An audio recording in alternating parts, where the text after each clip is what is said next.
Good evening, everyone. This is Mike. Welcome back to my channel, and we are doing another movie community chat, DVD collecting community chat. And this one was introduced by Jay Harvey, also known as Blu-ray Collector 1971. He came up with a good topic. He decided to have all of us talk about our personal histories with home video, which began in the 1980s, right? At least as I remember it. And good topic. And I thought I would take this opportunity to, speaking of home video and my history, to show you what is left of my VHS collection, because it used to be massive and now it's down to just a few. And I'm wondering why I'm keeping these things, because I haven't had a VCR for something like 15, 20 years. So anyway, so the home video revolution started sometime in the early 1980s. I can't remember exactly when, but for me it was a miracle, because I remember, if you had told me in 1970, 1965 or 1970 that someday anybody that had a little bit of money could own a collection of classic films. You could have The Wizard of Oz, you could have Citizen Kane, you could have, anything in the world, movies that you loved growing up, movies that you were able to catch on TV if they played maybe once or twice a year. If anybody had told me that I could someday have these filling up a room, I would have said, you're completely out of your mind. That is never going to happen. But anyway, so it started to happen when the VHS thing came in, and all of a sudden we could rent, those VCRs, which were all gray top loaders. Go to the local video store. There seemed to be one on almost every other street corner for a while. They were all independently owned for a long time, and I don't remember now how much it cost to rent a VCR or even how much it cost to rent a movie, but I do remember they used to charge you for not rewinding the tape or something really stupid like that. So yeah, I did that for a while, and I don't remember exactly when. It may have been 82.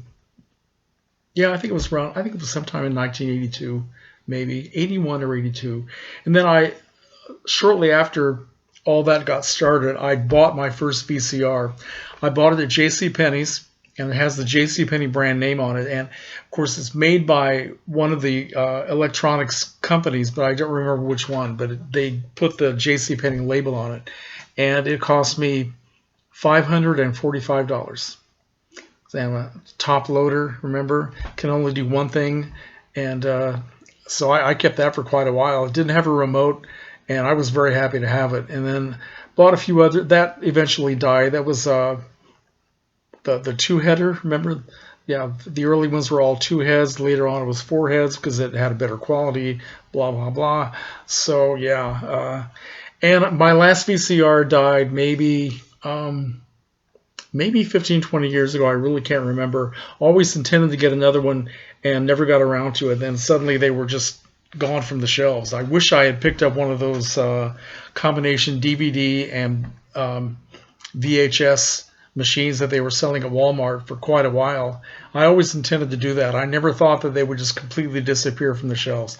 But anyway, so when my last machine died, that was the end of my VHS ability to watch anything. But I kept some things, hoping that someday I might buy another machine, or some of these I just kept for nostalgia. I also kept some because I wanted to find a way to maybe have them transferred from VHS to DVD. So anyway, I never did get into the Laserdisc situation. I remember I did buy one Laserdisc thinking that I would get a player, and I never did. The Laserdisc that I bought, I think it was around 1983, maybe 1984.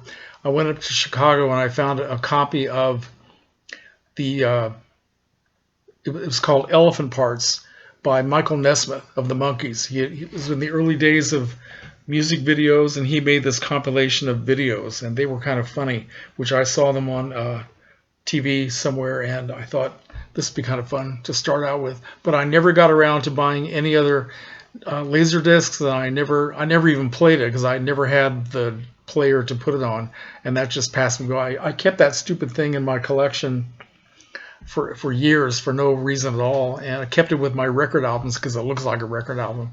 But anyway, that's all I know about Laserdiscs. The first VHS tape that I actually bought was at one of the local bookstores, and they had this special offer that they had several classic films that were on, I guess, public domain, and they were all $39.95. And the only one that I bought, because I couldn't afford to buy that many, I bought a copy of the 1937 version of A Star Is Born, starring Janet Gaynor and Frederick March, and I kept that around for a long, long time. It had a very nice case, and I kept that around for nostalgic reasons for a long time. The first thing that I ever bought from a catalog, from the Movies Unlimited catalog, I bought this copy of Barbara Steele's Nightmare Castle. Okay, and this little blank space in the center used to have this cheap reproduction of the poster, but that came off years ago. Anyway, I paid $59 for this, and I keep it around for nostalgia for no other reason, and I really should get rid of it. So let me show you the rest of the things that I keep here. One of the things that I'm I just love this movie so much, and I love this reproduction in this this beautiful box, The Incredibly Strange Creatures Who Stopped Living and Became Mixed Up Zombies, directed by Ray Dennis Steckler. That is a very nice box put out by Sinister Cinema, and the visual on this, as I remember it, was better than the DVD that I have now, and I just keep this around because I like it. This is the only VHS film that I still store with my horror film DVDs, right next to the DVD of this movie, and I'll probably keep it forever, even though I probably can't play it ever again. So now the rest of the Barbara Steele things that I've kept because they're her. I have her very first British film, Bachelor of Hearts, 1958. This is a terrible reproduction. This film was actually made in color, and this is in black and white, and it's very bad. It's also a bad film. She has about 2 words in it, and it's not really worth keeping, but keep it I do. Never have been able to find it on DVD. Here's The Crimson Cult, co-starring, starring Christopher Lee and Boris Karloff, with a very small part by Barbara. I still keep that. Fellini's 8½. I still keep that because I like the cover, and it has her name on the front, so that's kind of cool. Caged Heat, the film she made for Jonathan Demme in 1974. This is one of her Italian films, The Hours of Love, Le Ore dell'Amore, which a friend of mine made this. Got this from when one of his travels to Italy. He was able to get this box, and he reproduced the VHS tape for me, and so that's nice to have. Here's another one of her films that she's in for about 5 minutes. It's called White Voices. Okay. This is a film called I Maniaci, The Maniacs, which is a comedy directed by Lucio Fulci in 1964. And I kept this because I like the cover. Actually, the DVD cover, the DVD that's out now, has the very same cover, but it has it in English, The Maniacs. And this has her in the center of all these other cast members. I think they put her face on somebody else's body. That does not look like Barbara Steele's body, but what do I know? Anyway, so this is a very good sort of an interview tape. The people who were in the revival of Dark Shadows in 1991, and it has a lot of footage of outtakes and personal comments by the cast members. Barbara's in this quite a bit, so that's why I keep it, and hoping I'll be able to see it someday.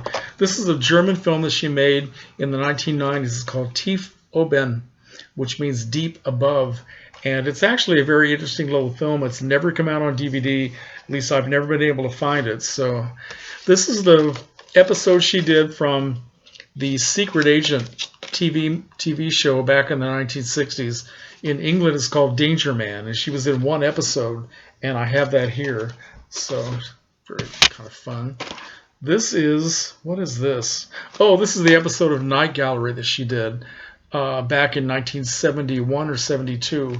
The Sins of the Fathers. And I can get rid of this now because I have it on. I have the entire thing on DVD. Another Italian film, Amore Facile. It's a comedy. This is The Iron Captain. Let's see. Are you all having fun yet? This is Brancaleone's Army, directed by Vittorio Gassman. This is a VHS of La Danza Macabra, which is also known as Castle of Blood. This is actually a complete version of the film that I've never been able to find on DVD. The international version from Synapse Films actually is missing a few minutes of footage that is on this original Italian version. But this is a terrible image version of that film. And that's all I have for Barbara Steele. Let me show you what else I have here. I have this William Shatner Star Trek Memories. Don't really need to keep that. I also have, I love these. Sometime in the 1980s, somebody was putting out this collection of teenage low-budget films called Teenage Theater, hosted by Mamie Van Doren. And they have a whole bunch of them. Teenage Devil Dolls, The Violent Years. Mamie was so cool. I love these so much. Naked Youth.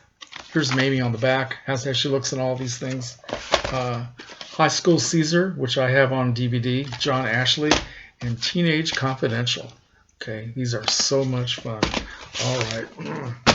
Sorry. Now, I also have, for some strange reason, I have this fixation with old television commercials. Somebody was putting these out in there's a guy named Ira Geller, I believe his name was. He somehow got a hold of all these old commercials, and he made these tapes, commercials from the 1950s and the 1960s, and most of them in black and white, old cigarette commercials, all kinds of really cool stuff. I think this is called Video Smoke Shop, old cigarette commercials. And then I have classic commercials of the 50s and 60s, volumes 1 through 12. I think I have every one of them. And these are just so much fun. I could zonk out for hours watching these stupid things and just have a great time, all right? Then I have a bunch of other things that I've kept over the years. This is a movie starring Martin Sheen called Catholics. It was a TV movie that came out in the early 1970s. And I actually have this on DVD, but it has a different title, so I actually wanted to keep this box. Speaking of Catholics, this is a very strange little, well, it didn't seem strange at the time, but back in the early 1980s, in a place in Bosnia-Herzegovina, a town called Medjugorje that nobody ever heard of, supposedly, I think it was 3 or 4 very young kids, young teenagers, some were younger than teenage. They claimed to have had a vision of the Virgin Mary, and they had messages from her, and the whole thing became kind of a Catholic cult. And I sent away for this from these people who decided to spend their own money and go to Medjugorje and investigate and make this film. And I watched this about 40,000 times. For a long time, I actually believed in this, and I thought it was authentic. And now I'm very skeptical, but that's another video. This is here's something I'm really proud of, and I don't want to get rid of this. Classic Television, this company, they put out a tour of the White House with Mrs. John Kennedy, Jackie Kennedy, back in 1962, I believe. 1962. If any of you were old enough to remember, she came on, I think, CBS television, and she gave America a black and white tour of the White House. And she just told about everything, all the different artworks, the different rooms, and she was so elegant and so wonderful. I was very happy to find this on VHS, and I've never found it on DVD, and I'm hoping that I'll be able to find some kind of outfit that can transfer some of these treasures onto DVD, hopefully someday. Speaking of the Kennedys, I have this documentary about the assassination, 4 Days in November. Don't want to get rid of that. This happens to be the video of my family, the Wilson family. I think a lot of people did this back in the day. They got all the old family albums out and the pictures, and they put everything together on a VHS tape. And now we need to transfer it to DVD because there's a lot of really old, cool stuff on that. And finally, I've got this. This is a documentary that was playing on Turner Classic Movies, and I'm very glad that I recorded it. It was an English production. It's called Impressions of Garland. I don't know if you can read my bad writing here. Impressions of Judy Garland, and it came out in 1973, and it's a series of interviews about her life and about her career. It featured Liza Minnelli, Dirk Bogarde, Charles Walters, Mickey Rooney, all talking about the progress of her career up until the end of her life. And it's really moving, the things, especially that Liza Minnelli has to say. And I found a DVD copy of this from one of my obscure online companies, and I sent away for it very happily. But when I got it, I found that everything with Liza Minnelli had been cut out. Now, I don't know why that is, if she decided she didn't want to be associated with it anymore, or I don't know what the reason was, but I was very disappointed because it really took the heart out of the whole thing. Now, speaking of Judy Garland, when I finally started to get into DVD, and I'm not sure exactly when that was, sometime in the 1990s, I really couldn't tell you. The reason why I ended up getting a DVD player is so that I could watch this box set of The Judy Garland Show, which came out only in DVD, was not available on VHS. And it's a compilation of several episodes. I really don't know how many are on each tape of the Judy Garland Show. She had this variety show back on CBS during one season, 1963, 1964. It was really wonderful. Now, the rest of the world was watching Bonanza, but I was watching Judy Garland, so what does that tell you about me? Anyway, but it also has this wonderful book, Rainbow's End, all about the making and the history of the Judy Garland Show. And so that's what got me into DVD.